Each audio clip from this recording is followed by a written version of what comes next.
नमस्कार दोस्तों। मैं आपका दोस्त अनिल सोलंकी। मेरे यूट्यूब मंच लाउड जाट वॉइस में आप सबका स्वागत है। आप सबने खबर सुन ली भी होगी, देख भी ली होगी, समझ भी ली होगी। हिंदुस्तान के इतिहास में और दुनिया के इतिहास में सबसे लंबा चलने वाला किसान आंदोलन पार्ट 2 कल दबा दिया गया, कुचल दिया गया। जेसीबी लगा के तंबू तोड़ दिए गए, किसानों को बसों में भर भर के डिटेन कर लिया गया और किसान आंदोलन की राजनीतिक हत्या कर दी गई। और सबसे बड़ी हैरानी की बात है कि ये राजनीतिक हत्या की है अरविंद केजरीवाल की सरकार ने, भारतीय जनता पार्टी ने नहीं।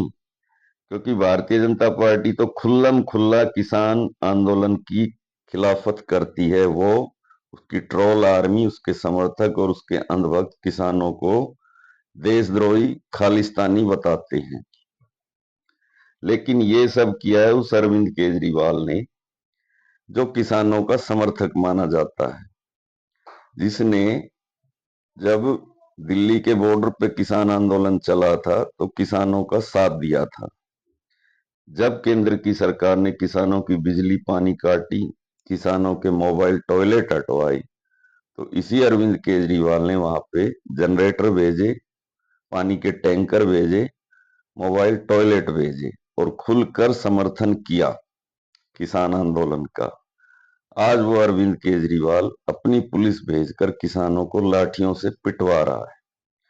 उस बुजुर्ग जगजीत सिंह डल्लेवाल को भी पुलिस उठा के ले गई, जो 110 दिन से भूखे हैं, भूख हड़ताल पे हैं। 75 साल के बुजुर्ग आदमी, कैंसर से पीड़ित आदमी। तो कुल मिलाकर किसान आंदोलन की हत्या की गई है। और सीधा सीधा संदेश है, तुम कुछ भी कर लो, तुमको तुम्हारी फसल का वाजिब दाम नहीं मिलेगा।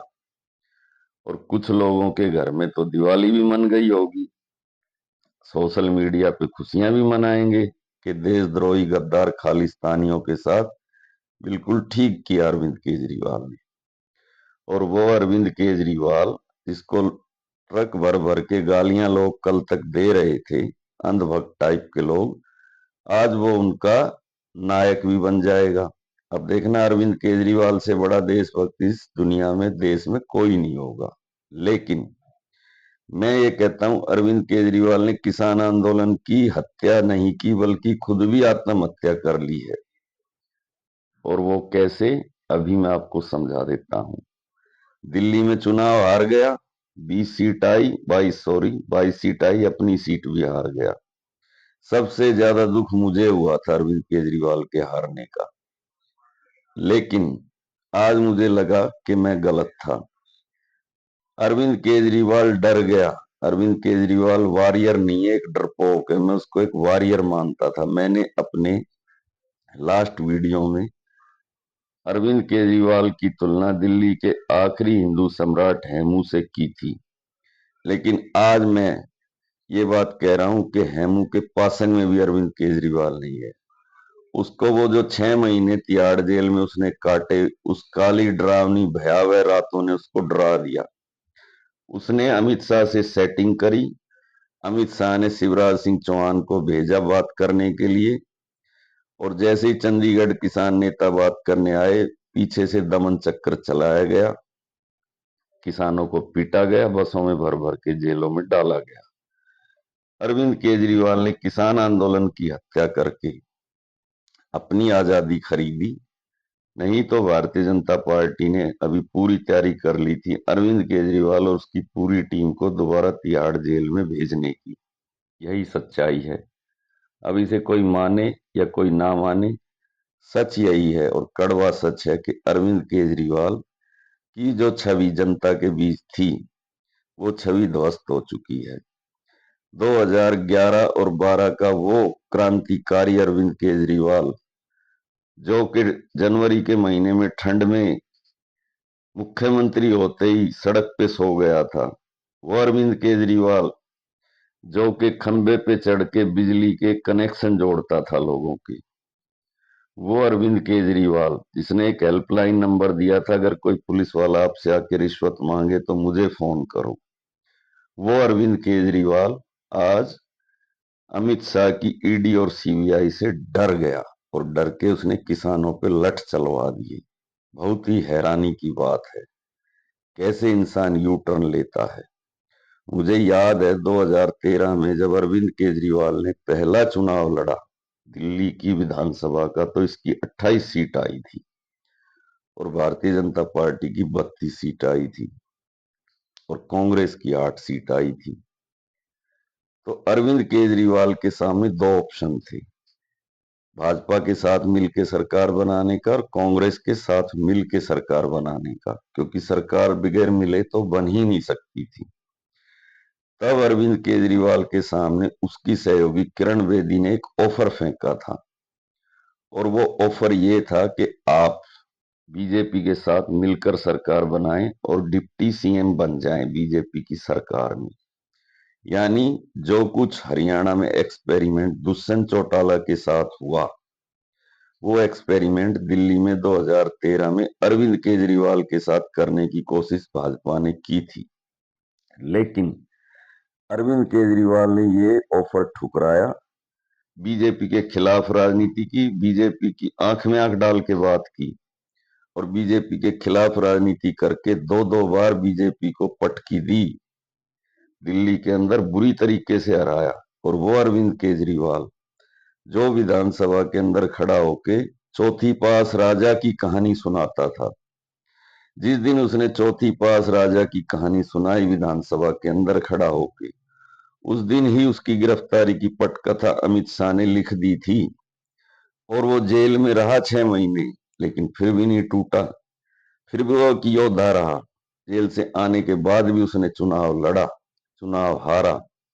लेकिन आज मैं देख रहा हूं दिल्ली का परिणाम आए हुए 2 महीने हो गए, अरविंद केजरीवाल का एक भी बयान नहीं आया, एक सिंगल बयान नहीं आया।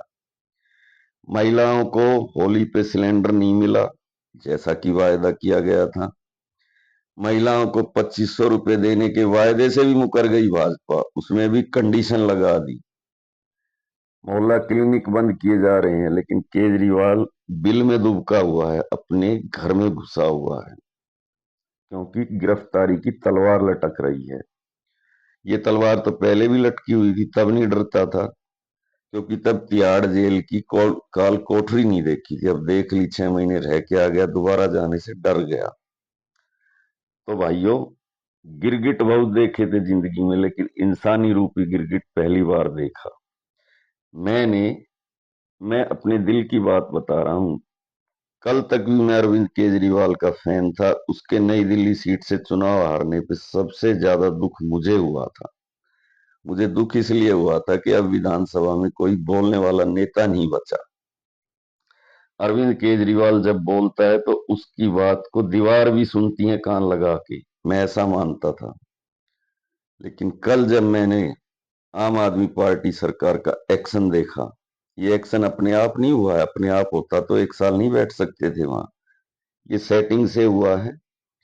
जो केंद्र के मंत्री बात करने आए थे वो भी एक प्लान का हिस्सा था, चंडीगढ़ में मीटिंग भी एक प्लान का हिस्सा था और पुलिस का एक्शन भी एक प्लान का हिस्सा है। अरविंद केजरीवाल ने किसान आंदोलन की हत्या करके अपनी आजादी खरीदी है, वो जेल में नहीं जाएगा।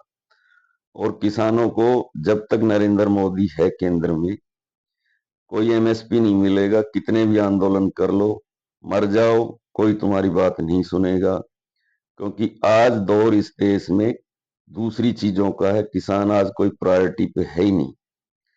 आज 350 साल पहले मरे हुए औरंगजेब की कब्र खोदने की खबर प्राथमिकता में है, जिसकी हड्डियों तक को कीड़े खा गए, उसकी कब्र को खोदने के लिए लोग उतावले हैं, लेकिन खोदेंगे नहीं। सरकार उनकी, केंद्र में उनकी, राज्य में उनकी, और वही कह रहे हैं हम खोदना चाहते हैं, लेकिन खोदेंगे नहीं, एक माहौल बनाएंगे। संभल की मस्जिद मुद्दा होगा, मस्जिद की खुदाई मुद्दा होगा, औरंगजेब की कब्र मुद्दा होगा, लेकिन किसान कहीं भी प्रायोरिटी में नहीं है। इसलिए आज मैं आप लोगों से एक बात कह के अपना वीडियो समाप्त करता हूं, किसी भी नेता को अपना आदर्श मत मानो, काले नाग को मान लो, लेकिन नेता को कभी भी आदर्श मत मानो, नहीं तो धोखा मिलेगा, धोखे के सिवाय आपको कुछ नहीं मिलेगा। सारे नेता दो मुंहे सांप हैं, एक ही थैली के चट्टे बट्टे हैं। मैं आपका भाई अनिल सोलंकी आज का वीडियो समाप्त करने की आपसे इजाजत चाहता हूं। वीडियो को ज्यादा से ज्यादा लाइक करें, कमेंट करें, अपने ग्रुप में शेयर करें, और जो भाई अभी अभी मेरे चैनल से जुड़े हैं, चैनल को सब्सक्राइब करें। आपका दिन शुभ हो। धन्यवाद भाइयों।